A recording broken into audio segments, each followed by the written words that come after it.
Hey guys, welcome back to the sixth edition of the Sons of Pitches podcast. With me here today, I have Tridib and Satyajit. It's nothing new. You've been with us here before, and we're here to talk about every single aspect of football that's going on right now, which is a lot because the Super League collapsed. I mean, I think everyone's happy about that. I'm definitely happy about that. Um, the La Liga positions are tightening up. The Premier League top four uncertainty remains, and and even the Bundesliga, as far as I know, is pretty close, pretty neck and neck. So we're going to break down every aspect of that here today. We're going to comb through every inch of it, and stick with us.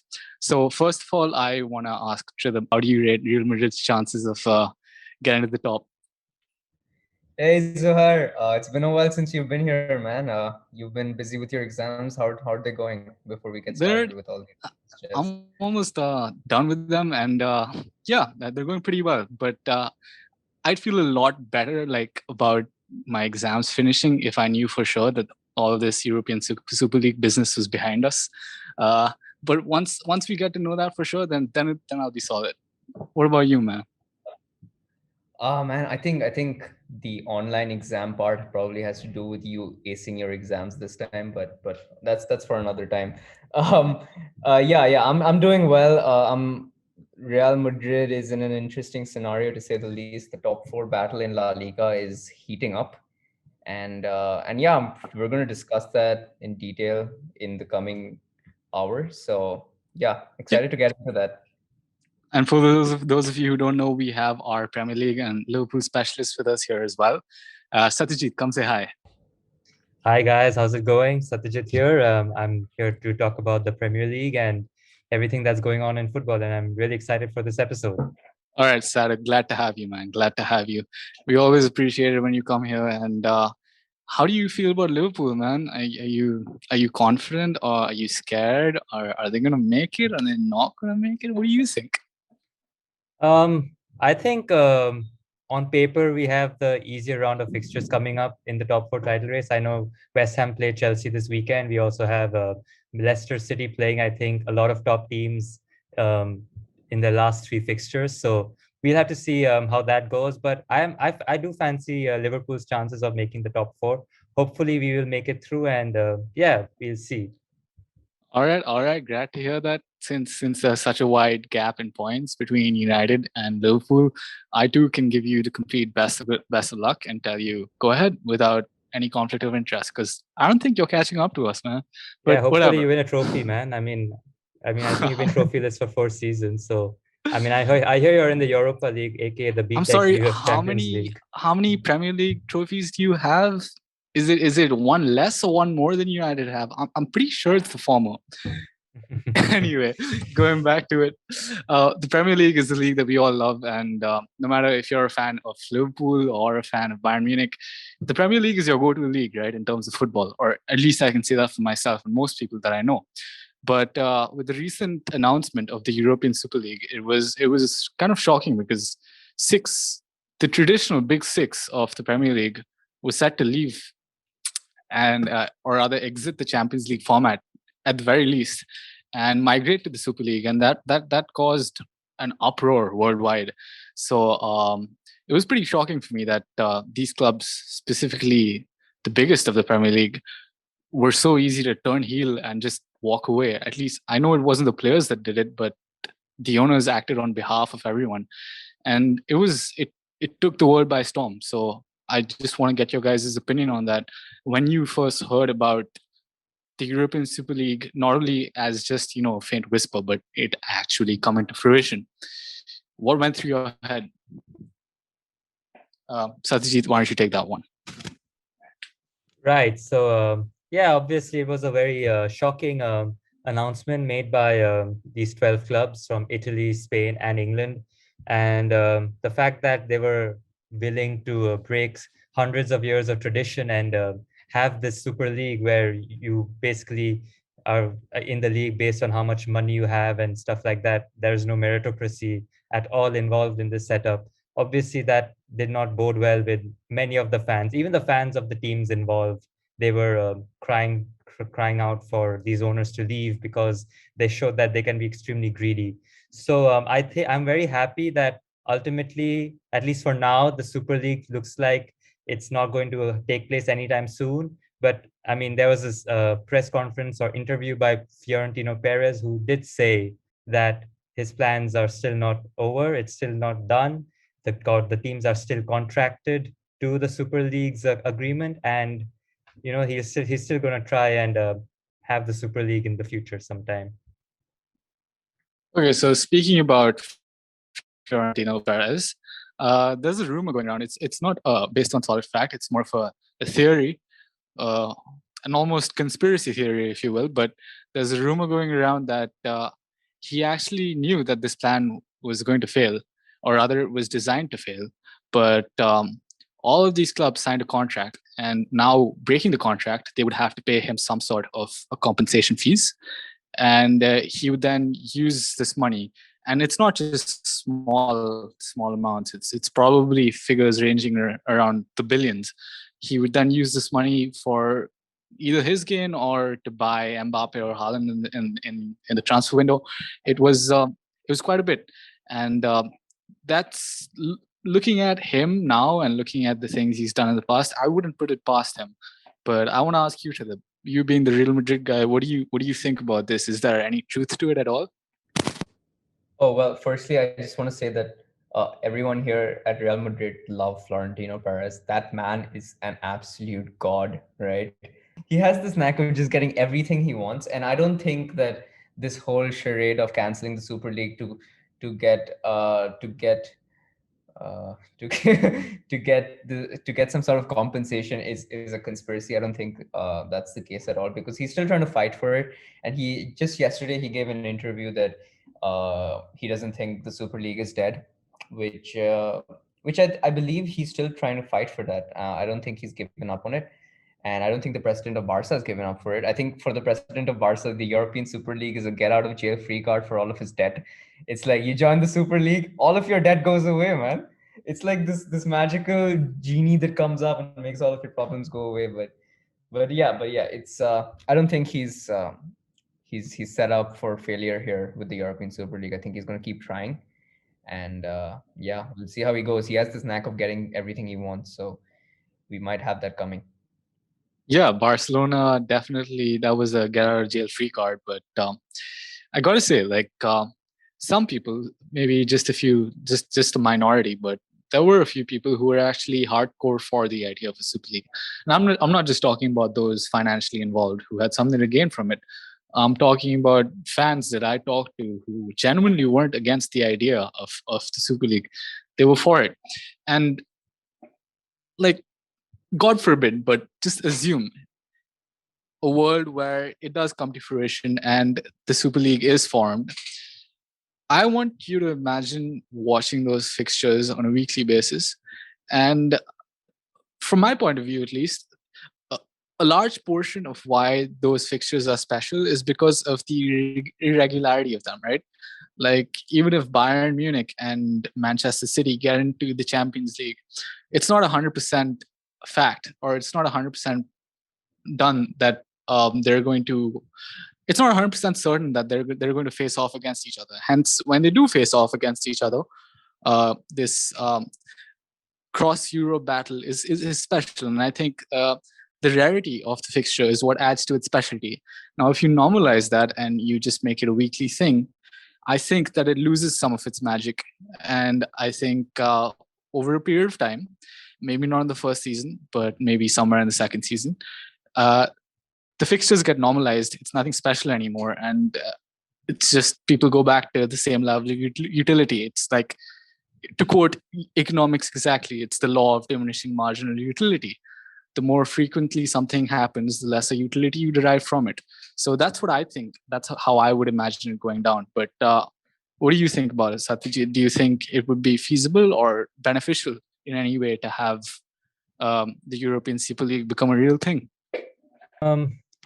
So basically, I mean, I don't want the European Super League. I'm perfectly content with how the things are set up at this moment in time. But saying that, I do understand the point of view of all these businessmen who own these clubs and who did want the Super League. I think it has a lot to do with them feeling that, the reason many of the people all over the world watch these leagues is because of their teams. Like the top six viewership in the Premier League probably accounts for more than 60% of the total viewership in the world.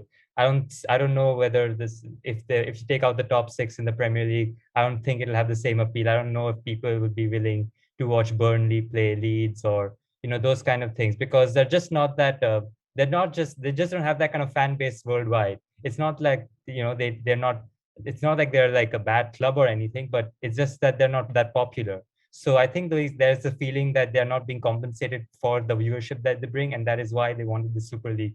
Saying that, I think the Super League it just goes against the whole principles of football.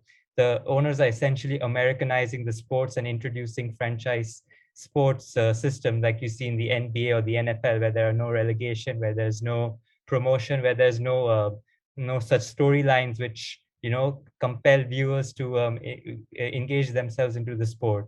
And I think that is one major flaw in the Super League, and I think that is a big reason why so many people have opposed it. But if they somehow find a way to introduce those elements into a Super League, where you don't have just a closed shop of these big boys playing each other every week, I think then maybe you will see a more favorable reaction. But at this moment in time, I don't know if that's going to happen. I know UEFA have introduced a new format as well, where they're introducing more games. So it remains to be seen how these things sit with the fans. All right, talking about the new format that the UEFA has introduced, it's a format that includes four more teams into the Champions League, right? And it's also a format where there are more games in the group stage before they move on to the knockouts. But in a recent tweet that I saw from Ilkay Gundogan of Manchester City, uh, he said that, talking about this new format, he said that more games, they're only thinking about it from, again, a money point of view, from a viewership point of view, from what the fans want. But what about what the players want? Because the season is tiring enough as it is, man. Like it's hell. Like sometimes some teams have two games, maybe three games a week on rare occasions, but they do. And so that so looking at it from a player's perspective, where if there are more games, and your team's already racked up on injuries and you're just hanging on by the skin of your teeth, it's not really a great outlook, right? It's pushing a player to the limits. But at the same time, I saw some responses to the tweet saying that, like, to quote one almost word for word, it said that, hey man, if I was getting your salary, I wouldn't mind playing all day, every single day of the week. If I had your talent, I would play thrice a week, four times a week. You guys are getting paid to do this. But what I think they don't understand is that to consistently perform at that level, it takes a great toll on a person's body, right? And players that perform at that level also need a cool down of that level to rest and to recover. That's just my point of view. Like, what do you think about this? Do you think the new format is going to help things from a player point of view, or is it only angled to appease the fans? Oh, I think it's only angled towards appeasing the fans. One thing I don't like about the European Super League or the new Champions League, the European Super League in particular, is this level of exclusivity, right? You don't have clubs who can enter it based on merit. You don't have the likes of West Ham, for example, who can go into the Champions League on merit. But from a player's point of view, it's interesting because you spoke about Gundogan's tweet, and that really sticks out because if you're playing in the Premier League, if you're performing in a cold, rainy day at Stoke, granted they're not in the Premier League at the moment, but if you're playing on a cold, rainy day at Stoke, you are gonna need a long time to recover. I read an article, it said that you need like I think you need approximately 3 days to fully recover from a game and be ready to perform at that level for the next game. And so with the European Super League or with the new Champions League format, for example, you're gonna have 3 games a week. It's gonna be amazing for the fans, but you're from a player's point of view, it's just gonna be hell. Like you're gonna be playing once every 2 days. It's not ideal. Most squads don't have the depth to cover for that. And so that's not going to be great. And yeah, it's choosing the Champions League new format over the European Super League is really picking the lesser of two evils, right? It's not great, but we have to pick our poison, right? Yeah, I definitely agree with that point. Do you think that the 3 games a week, or sometimes twice 2 games a week, and players in general, or are the players that qualify for the Champions League being overworked? Do you think it's going to lead to a more equitable Premier League, in the sense that the clubs that aren't in the Champions League have more time to recover and hence deliver better performances? So you might see the likes of maybe Southampton or Newcastle probably move up a few spots. And do you think we will see a noticeable, significant drop in performance from the top six? And I'm talking about this outside the jurisdiction of Manchester City, because at this point I've just given up hope, man. Manchester City are just beasts, and I don't see them ever stopping.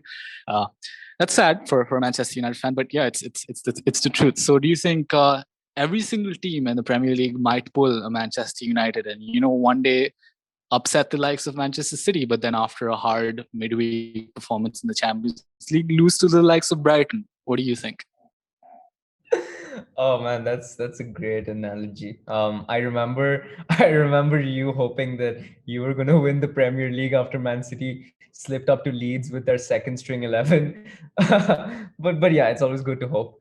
About your question, I don't necessarily think the likes of Southampton go up a few spots just because they're playing twice a week too, and I don't think they have. I think the bigger clubs have the squad depth to at least account for some of the effects that come with playing thrice a week, right? So I think that's a factor.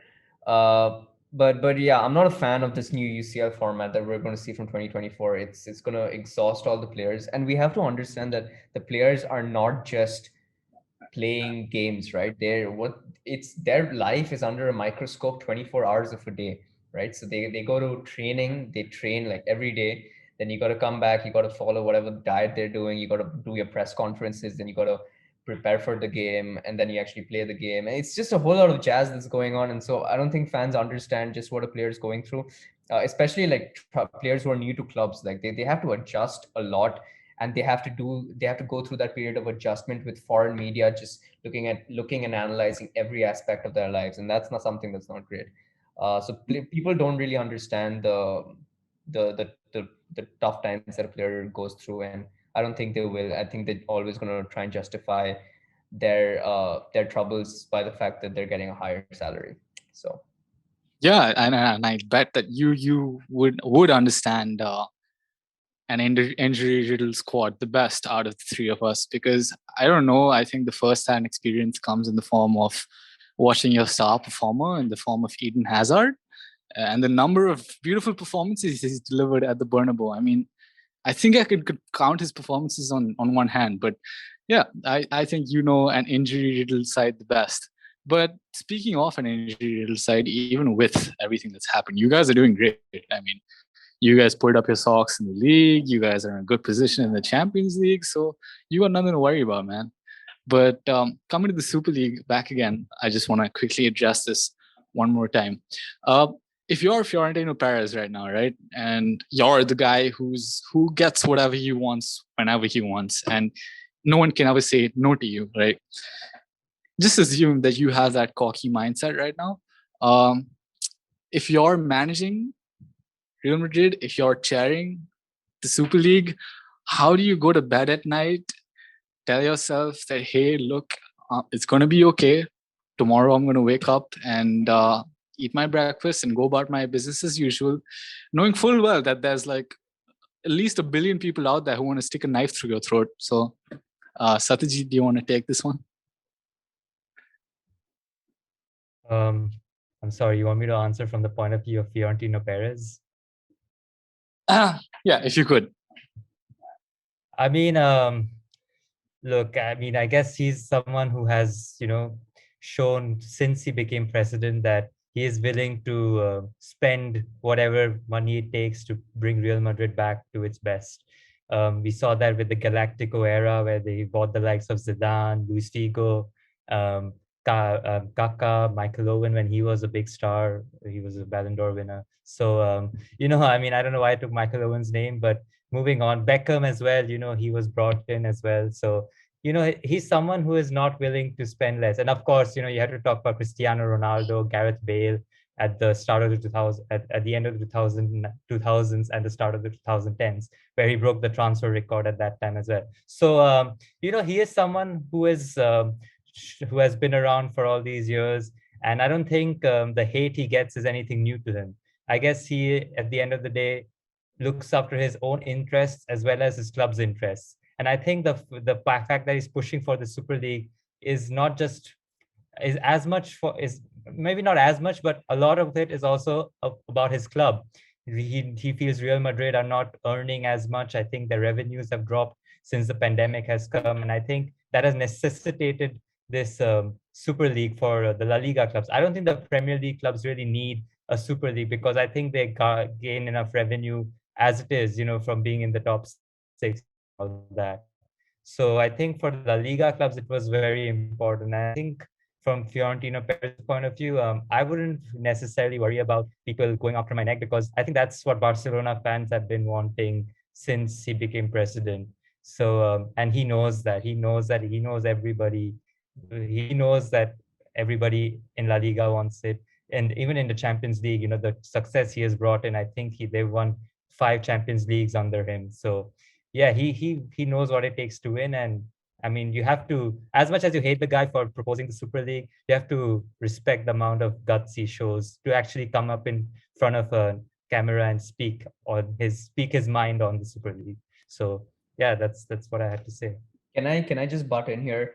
So I appreciate Satyajit's point about Florentino Perez's cojones and his ability to come on camera. He was the only guy. He was the only representative from those 12 clubs to actually come out and talk about the Super League, and his commitment towards a world, a footballing world that's dominated by Real Madrid, with Real Madrid at its center, is something that continues to amaze me. Like, that man is Blanco through and through, right?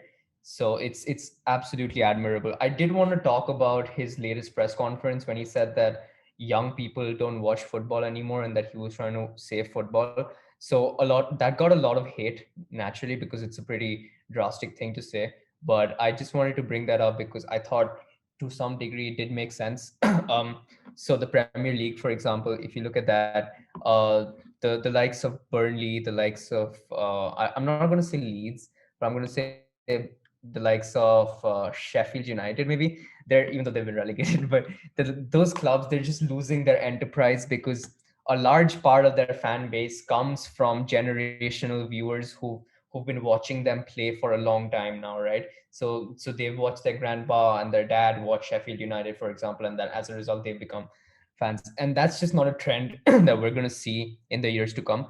I don't think our generation is necessarily going to pass on our love for Sheffield United to sort of to our sons and daughters. I just don't think that's going to happen. So I think what he says makes sense to a degree, where we're not going to see a future where those matches are going to have too much of enterprise. And so he's going to try and construct a future with just the 12 power clubs of Europe participating, and that those matches have the brand, have the sponsorship, have the viewership that's required to keep football at the center of culture, man. Like, it's just, he's trying to keep football relevant, and so from that point of view, it makes sense. Well, I get what you're trying to say, even though I completely don't entirely agree with it. I think there's a lot more involvement in football, albeit not for teams outside the top six. But I think other than generational viewers or other descendants of the players, um, residents of the cities in general, such as Sheffield or Newcastle, that's where the main viewership comes from, right? Like if ISL was the only thing to exist, I'm pretty sure you and I would support 80K Mohan Bagan or something like that. So yeah, so I don't think that aspect of it is entirely true, but I do believe that Fiorentino Perez is one bold guy, and it takes some real cojones to do what he's been doing. You could say he's like the presidential embodiment of Sergio Ramos on the pitch. He's not afraid to twist a few shoulders to get what he wants. So yeah. So talking about the La Liga, it's getting pretty close at the top. Barcelona won yesterday, I think 5-2. You guys dropped points to Cadiz, I think, unfortunately. No, sorry, you No, guys we beat won. Cadiz. Who did you guys drop Yeah, points again? we drew Getafe. All right, you drew Getafe and then Barcelona beat Getafe like 5-2. How does that make you feel? Oh, so well, before we sort of get into that, let's just sort of get this out that we were playing with what was essentially a third 11, right? So we had so we had the likes of Cruz, Benzema rested. Modric was the only one playing in midfield. Casemiro was suspended. Nacho was suspended. Ramos is out. Varane has COVID. Okay, like I could just go on and on. Okay, Hazard is injured. Asensio started. I think Asensio started, but Asensio is like a he has these days where he just goes missing. So this was one of his days. So you had Courtois in goal, and then you had this Castilla graduate called Victor Chust with Militao in defense. Odriozola because Carvajal and Lucas are injured. Odriozola on the right, and on the left you have Marcelo because even Mendy is injured. Right in midfield you had Modric. Modric was trying to do like the job of Cruz, Modric, Casemiro. He was trying to do that job by himself. Okay, and he was flanked by Isco, who is just past his peak, man. Like he has become so bad now. He was flanked by Isco, and I think Paul Pogba might be better than him now, by the way.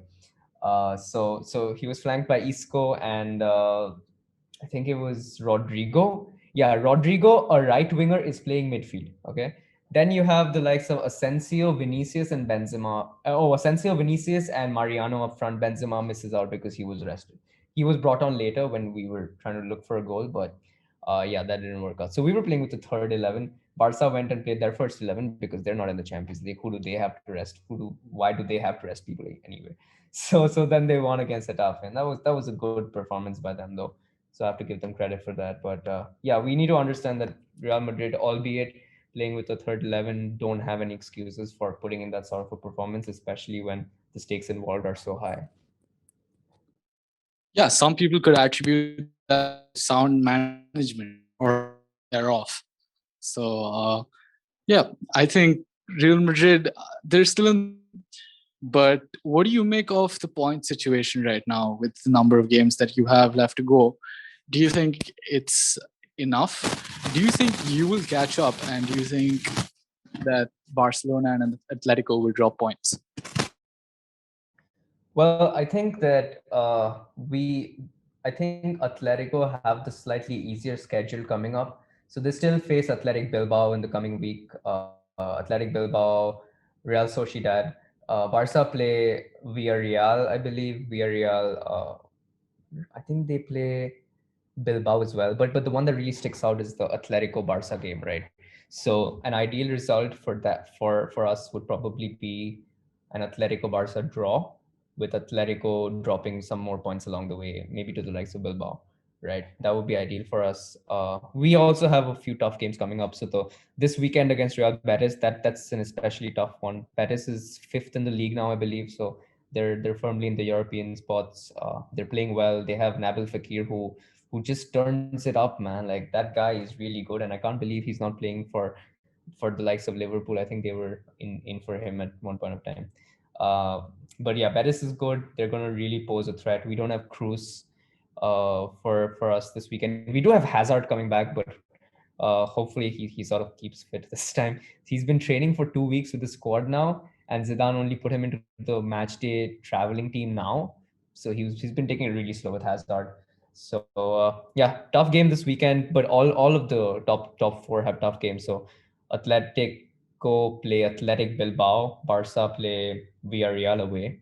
We play Betis, and Sevilla play Granada, who's in the Europa League quarterfinal.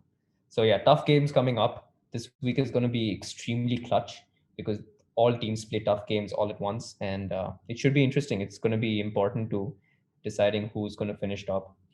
And if you had to predict right now about the fixtures in the Champions League final, which two teams would you say would make it to the final?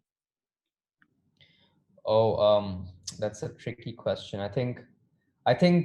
Well, let's discuss the PSG City game first. I think the loss of KDB is going to be huge. I think PSG. I don't know, man. Even without KDB, that's a tough game to call because City are just so good.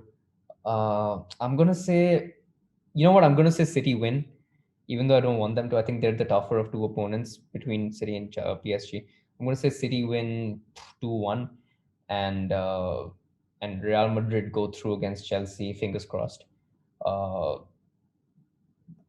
what 4-1 aggregate, 3-1 aggregate, something like that. You'd like that, wouldn't you, with your record against Manchester City in the Champions League? Well, we've only lost to them the one time last year. But yeah, Manchester City. I really don't want to face them. I hope we get PSG, man. So yeah, Mm, let's all right. wait. We're talking about City though. The Premier League is heating up, man. How are you feeling? How are you guys feeling about that? Important games coming up this weekend: Chelsea, West Ham, United, Leeds. Leeds are probably not going to capitulate like they did last time in the first time you guys played each other. That was a great week for me FPL wise because I had Bruno captain, so that was a good week. But I don't think that's going to happen again. What do you guys think? What are your thoughts? I just want to say about the Premier League, it is heating up, but the only way I see myself getting hurt in terms of a Premier League position is if I invest in the belief that Manchester United are somehow going to grab pole position and knock City out. And and if I set myself up with that expectation, then coming down from it is going to be a harsh reality. So I don't want to do that. So I just want to remain like cool, composed, and detached, and just be like, okay, we have a Champions League spot pretty much secured, and even we can't possibly goof this up. Fingers crossed. I don't want to be like Barcelona before, or the PSG before the Barcelona game, and yeah. So I think both the Manchester clubs are in a comfortable position, and if we can go ahead and clinch the title, well, that's great. But whatever. I don't really care. I'm fine with it either way. Like I don't not really uh, committing to that idea because I don't want to get hurt. Anyway, coming to it from a Liverpool point of view, dude, how are you going through this right now? You guys were champions last year, and to fall from that by this extent, that sort of pain was only felt in the 2013-14 season after Sir Alex Ferguson left by Manchester United fans worldwide. So like, how are you coping, man? It's at this point in the season where you just have to accept, what's going on. And to be fair, with everything that has been going on, even though we've been riddled with a lot of injuries in the same position, which is at the center back, I don't think that's any excuse for losing to the likes of Brighton and um, Fulham at home. So definitely, I'm not going to play the injuries card and say that we've been screwed over by injuries, to which we have to some extent. But at the same time, I still expect this team to perform as like champions against these teams. But having said that, they have been showing signs of improvement recently. They finally broke their Anfield hoodoo against Aston Villa, luckily, thanks to Trent Alexander-Arnold's stunning goal at the end. And they do play Newcastle this weekend. And as you know, Newcastle and Liverpool drew earlier this season, 0-0. But hopefully we come up with a good performance and continue our fight for the top four. And yeah, I guess as Zohair pointed out, Manchester United, unless you really feel that you're gonna go for the title, you don't really have much to emotionally invest in, other than the fact that Leeds United have historically been one of your biggest rivals, and this game has been looked forward to by a lot of fans when Leeds came up. So yeah, I mean, that's one aspect of it. But the top four race is getting heated, and Chelsea, West Ham play each other this weekend, and that is going to be an interesting game. I don't know. I can't really pick a clear favorite. Both teams are going into this with decent momentum. I don't think Chelsea have lost a lot of games under Thomas Tuchel. David Moyes has done a brilliant job at West Ham. Zohair, I just wanted to ask you this question. Given Lingard's performances for West Ham, would you start him at United next season? Oh, well, I was just about to come to that, Satyajit. Well, I want to say that, you know, when Lingard was at United, not gonna lie, he had a couple of very difficult performances. Granted, I didn't know the position he was in the terms of the involvement he had with his family and his mother being sick. So I think I treated him rather unfairly in completely writing him off as a United player. And I think he felt that energy seeping through from the fans to himself, to the point where even when he was given a chance to perform, he lost that inner belief in himself, right? Now going to West Ham, right? Um, he's really pulled up his socks. He's outclassed some of the best players in the Premier League. He's gone on to completely shock the world. People used to say Jay Lings as a meme. People used to make fun of him. But now when you say Jay Lings, everyone looks around, looks at you and says, yeah, that's a good player, right? So in terms of him coming back to Manchester United next season, I don't know, man. I'm really happy for him personally as a player, and if he's happy at West Ham, then I don't want to mess with that. I want him to continue to stay there, grow and develop as a player, because I really believe that even though he's really, really good this season, he can be like a top-notch player at some point of time, maybe next season or the season after that. And I think that coming back to Manchester United, where there was an environment, like such a negative environment, and going back to that would just sap all the energy out of him, I think. And even if he is a professional, you can't expect that much out of him, right? So I think if I were Ole, I just want to maybe sell him to West Ham and let him be there. Not because he's a bad player, but because I respect him as a player and I want him to continue to be happy and perform well in an environment in which he's proven to be happy and performing well. So yeah, and I wouldn't exactly use him as a bargaining chip to get Declan Rice either. That's a cruel thing to do. But again, it's a businessman's word, as you say, and the Glazers they're businessmen, so I don't know what to expect. Coming to the top four race, oh, and another Jesse Lingard point I want to say is I think we have enough options out wide and attacking. And if we were to sign someone, I think it would be either Mbappe or Haaland to fill in that number 9 role. So because we need a striker, right? And if that's our primary focus right now. So I don't think we're gonna get him back because Cavani's leaving next season, and so Haaland would be like the best fit. So maybe we can get him. And coming to the top four race, I mean, yeah, I gotta say I really respect West Ham's to the point where I want them to qualify over Chelsea, Leicester, and the others. So I don't care who the fourth spot goes to. I just want the top three spots. Obviously, I'm not like I don't care what happens to Manchester City, but I think it's pretty inevitable at this point that they're going to get the number one position. So keeping that aside, the remaining three, I want one of the spots to go to Manchester United, obviously, hardcore fan. And I want one of the remaining two spots to go to West Ham, and I don't really care about who gets the fourth spot. So yeah, that's my perspective on it. So if I were to ask you right now for a prediction on the top four in the Premier League, what would you predict? Satyajit, go for it. Yeah, so for final finish in the top four, it's not going to be easy to call these things. You have to look at a lot of things such as the remaining fixtures, competitions you're playing other than the league, those kind of things. So taking all those things into account, I do believe that the top four is going to look like Manchester City, Manchester United, and I think it's going to be Leicester City who take third, and I'm gonna have to say, I mean, I know as a Liverpool fan, it hurts me to say this, but I'm not sure whether we are gonna get top four. I think we'll just miss out on, I don't know, the 7th or on the 37th or 38th day.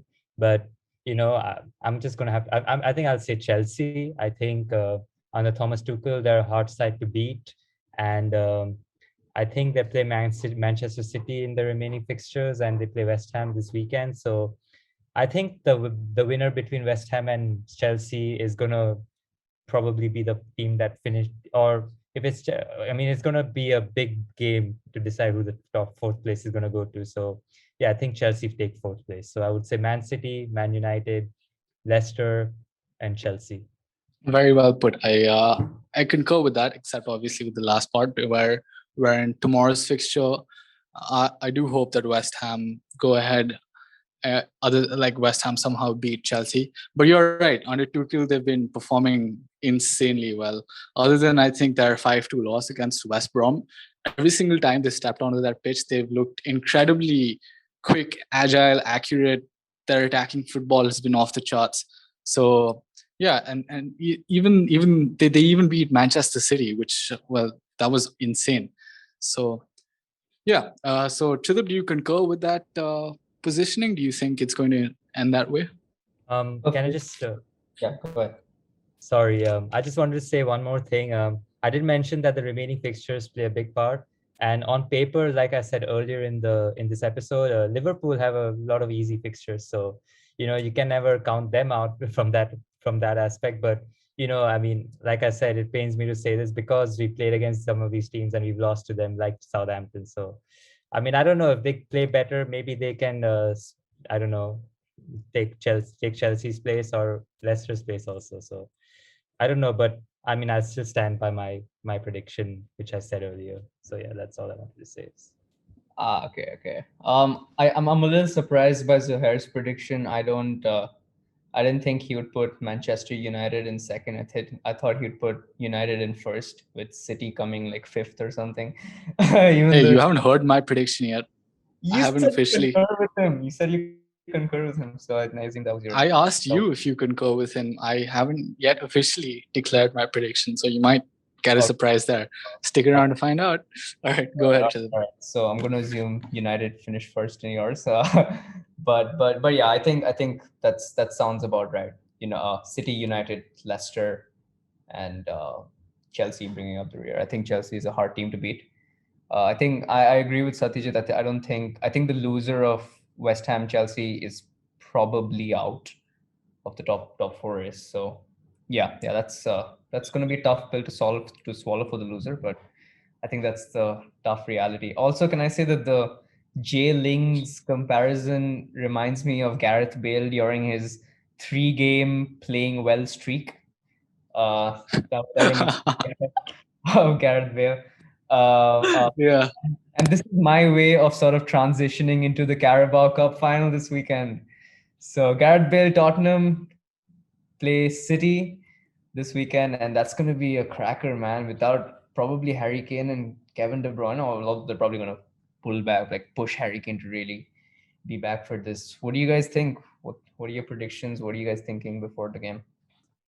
Well, quickly before we dive into that, the fact that you bring up Kevin De Bruyne, I just want to say that our very own podcast team has an insane ball player, and he goes by Kevin De Hana because Kevin De Haan came first, and then came Kevin De Bruyne. So yeah, I just when you guys see our posts, and if you see this guy called Abhimanyu there, just know that you're hearing from one of the top players in the world. Anyway, over to you, Satyajit. Predictions for the Carabao. This is probably going to be a straightforward prediction for me to make. Although, I mean, we've seen stranger things in football. I'm going to go with the Manchester City win. I think they just have too much ammunition in their attack. I think they are one of the best teams when it comes to attacking football. They move the ball quickly. And, Ryan Mason, who's come in as Spurs interim manager, he's the youngest manager to have managed a Premier League team ever at 29 years old. So, those kind, that experience factor is still not there with him. And granted, he did pull off a win against Southampton in his first game as manager. But Manchester City is a completely different gravy. I think, they are going to, even without Kevin De Bruyne, they're a very good side. We've seen performances from the likes of Phil Foden, who is slowly coming up and as one of the best young players in the world. We also have players like Ruben Diaz, and I don't think John Stones is going to play, which is going to be a big miss. But Aymeric Laporte is an adequate replacement for him, and I think Manchester City is just going to be too much for Spurs. If Spurs can, I don't know if Harry Kane comes back, which I don't think he'll be 100% fit if he does, and if he can produce something, maybe then Spurs have a chance. But I don't think that's very likely. So I'm going to go with the Manchester City win. I think of all the teams right now, I think Spurs are the one who probably have a comparatively better chance of beating City, just because with Poch they've sort of done it on a fairly regular basis with the,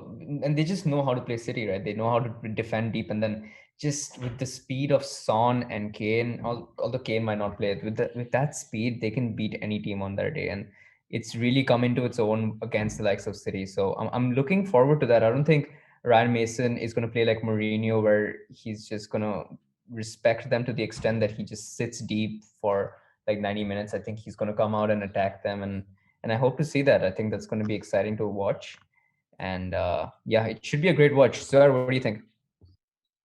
Um, Kevin De Bruyne is I hate to say this, but even with his talent and skill at Manchester City, he's replaceable. Maybe not a perfect substitute, but when you have the likes of Phil Foden and Rodri and Bernardo Silva and Riyad Mahrez and a lot of other good players in midfield, I think even when one of your best players is on the bench and not performing well, when you have so many top-notch, top-class players that can absolutely rout most of the players in on any given day in any of the leagues around the world, I think you have yourself a solid side. And Spurs, well, they pulled off a win against Southampton, but it wasn't a very convincing win, was it? It wasn't like the 6-1 they pulled off against Manchester United. But yeah, so I think they're not going through the best patch of form right now. If Kane returns, they'll have there's a shot that the Kane and Son partnership might come back, because Kane's just a beast, man. Like, you put him on the pitch in any given day, and he'll just, even if he has a small niggle, he'll just like power through it and pepper the goal with shots.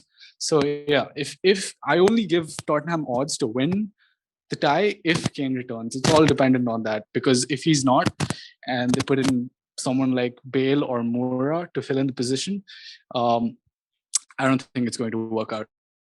So my prediction for the final is if Kane doesn't return, I'm going to give it 3-1 Manchester City. And if Kane's back, I say 2-1 Tottenham. What about you?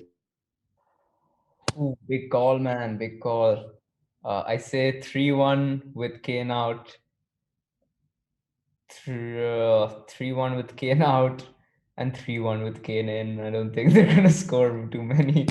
So I think it's gonna be a City win. But I'm excited to see how Ryan Mason sort of sets up his team to play against that City press and that City high line. All right, Satyajit, what do you want to do?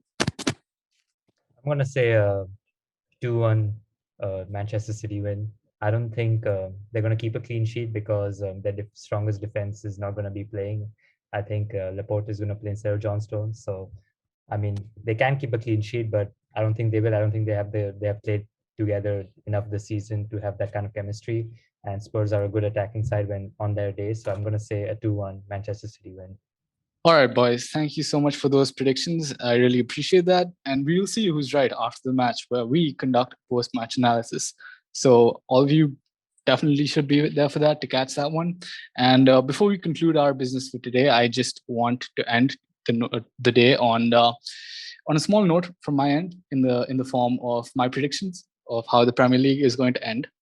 And yeah, like, Philip, I know you were giving me a lot of stick for what my predictions were going to be, but I'm going to say, regardless of what you say, man, I'm going to say the first position goes to Manchester City.